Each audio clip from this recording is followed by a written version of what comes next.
Assalamualaikum warahmatullahi wabarakatuh. Alhamdulillahilladzi arsala rasulahu bil huda wa dinil haq liyuzhirhu 'alad dini kulli wa kafa billahi syahida. Asyhadu an la ilaha illallah wa asyhadu anna Muhammadar Rasulullah. Allahumma sholli ala sayyidina Muhammadin wa ala alihi wa sahbihi ajma'in. Amma ba'du. Pertama-tama marilah kita panjatkan puji syukur kehadirat Allah Subhanahu wa taala yang telah melimpahkan rahmat dan karunia-Nya. Salawat serta salam senantiasa kita curahkan kepada junjungan Nabi Muhammad sallallahu alaihi wasallam. Berlafaz Allahumma sholli ala sayyidina Muhammad wa ala ali sayyidina Muhammad. Baiklah, saya akan menjelaskan tentang berwudu. Dalam istilah bahasa, wudu berarti bersih dan indah. Sedangkan menurut istilah, wudu artinya membersihkan beberapa anggota badan dari hadas kecil sesuai dengan ketentuan yang telah ditetapkan dalam syara. Orang yang hendak mengerjakan sholat terlebih dahulu diwajibkan untuk berwudu karena wudu merupakan salah satu syarat sahnya sholat. Allah menegaskan dalam surah Al-Maidah ayat 6. Bismillahirrahmanirrahim. Ya ayyuhalladzina amanu idza qumtum ila sholati faghsilu wujuhakum wa aydiyakum ilal marafiqi wamsahu bi ru'usikum wa arjulakum ilal ka'bain. Artinya, wahai orang-orang yang beriman, apabila kamu hendak melaksanakan sholat, maka basuhlah mukamu, tanganmu sampai dengan siku, dan sapulah kepalamu, dan basuh kakimu sampai dengan mata kaki. Syarat sahnya wudhu yang pertama yaitu Islam, kedua tamyiz, yakni bisa membedakan baik buruknya suatu pekerjaan, yang ketiga tidak berhadas besar, yang keempat dengan air suci lagi mensucikan, yang kelima tidak ada sesuatu yang menghalangi air sampai ke anggota wudhu, misalnya getah, cat, dan sebagainya, dan yang terakhir yaitu mengetahui mana yang wajib dan mana yang sunnah. Rukun wudhu terbagi menjadi 6. Yang pertama niat, yang kedua membasuh seluruh muka, mulai dari tumbuhnya rambut kepala hingga bawah dagu, dan dari telinga kanan hingga telinga kiri. Yang ketiga membasuh kedua tangan sampai siku-siku. Yang keempat mengusap sebagian rambut kepala. Kelima membasuh kedua telapak kaki sampai mata kaki. Keenam tertib, artinya mendahulukan mana yang harus didahulukan dan mengakhirkan mana yang harus terakhir.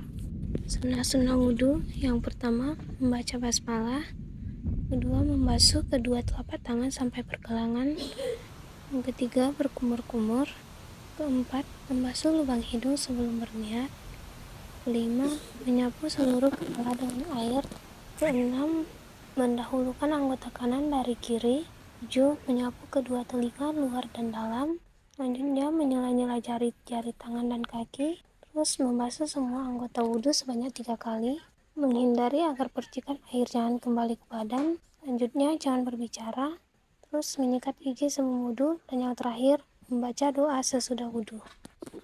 Hal-hal yang membatalkan wudhu, yang pertama keluar sesuatu dari kubul dan dubur, misalnya buang air kecil maupun buang air besar, atau keluar angin dan sebagainya.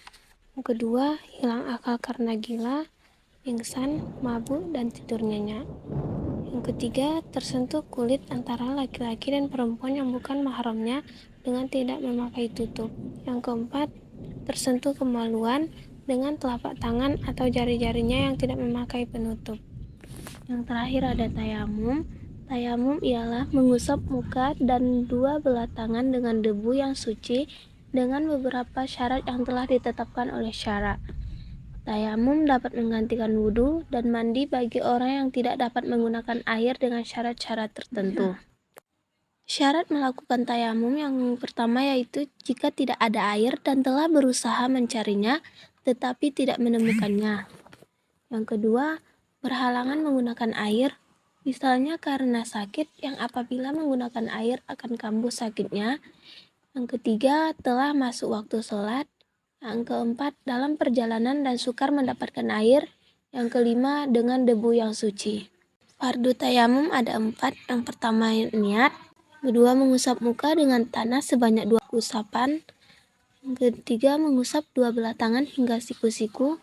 Yang keempat, tertib. Yang dimaksud mengusap bukan sebagaimana menggunakan air dalam berwudu, tetapi cukup menyapukan saja dan bukan mengoles-oles sehingga rata seperti menggunakan air. Sunnah tayamum ada 5. Yang pertama, membaca Bismillahirrahmanirrahim. Kedua, menipiskan debu. Yang ketiga, mengusap anggota yang kanan kemudian yang kiri. Keempat, menyapu anggota badan dilakukan secara bersambung tanpa ada kegiatan lain yang menyelidiknya. Kelima, berdoa seperti setelah berwudu. Hal-hal yang membatalkan tayamum, yang itu segala yang membatalkan wudu. Kedua, ada air sebelum sholat kecuali karena sakit. Ketiga, murtad atau keluar dari Islam. Hukum melihat air bagi orang yang bertayamum. Tayamum dapat dilakukan jika tidak ada air atau dalam keadaan tertentu yang menyebabkan seseorang harus bertayamum. Namun, bagi orang yang telah bertayamum perlu memperhatikan beberapa hal. Yang pertama, jika ada air setelah bertayamum tetapi sholat belum dikerjakan, maka ia wajib berwudu. Yang kedua, pada waktu sedang melakukan sholat, kemudian terdapat air, sholatnya harus dilanjutkan jika tayamumnya musafir dan sholatnya tidak batal. Tetapi, jika tayamumnya orang yang mukim, sholat tak perlu dilanjutkan sebelum berwudu karena tayamum dan sholatnya batal. Yang ketiga, jika telah selesai melakukan sholat baru ada air, sementara waktu sholat masih ada, maka boleh mengulang sholat dengan berwudu dan boleh pula tidak mengulanginya sebagaimana pernah terjadi pada zaman Rasulullah. Yang terakhir, jika air ada setelah sholat dikerjakan dan waktu sholat telah habis, maka sholat tidak perlu diulangi karena sholatnya sudah sah. Sebagian ulama menyatakan sekali tayamum boleh digunakan untuk beberapa sholat wajib karena tayamum merupakan pengganti wudhu. Akan tetapi yang lain berpendapat bahwa sekali bertayamum hanya dapat dipakai untuk satu sholat fardu saja meskipun belum batal. Adapun untuk dipakai sholat sunat beberapa kali cukuplah dengan satu tayamum. Bagi orang yang salah satu anggota wudhunya dibalut, maka cukup balutan itu diusap dengan air atau debu kemudian mengerjakan sholat. Sekian materi mengenai wudhu dan tayamum yang dapat saya jelaskan. Apabila ada kata-kata yang salah, saya memohon maaf yang sebesar-besarnya. Wassalamualaikum warahmatullahi wabarakatuh.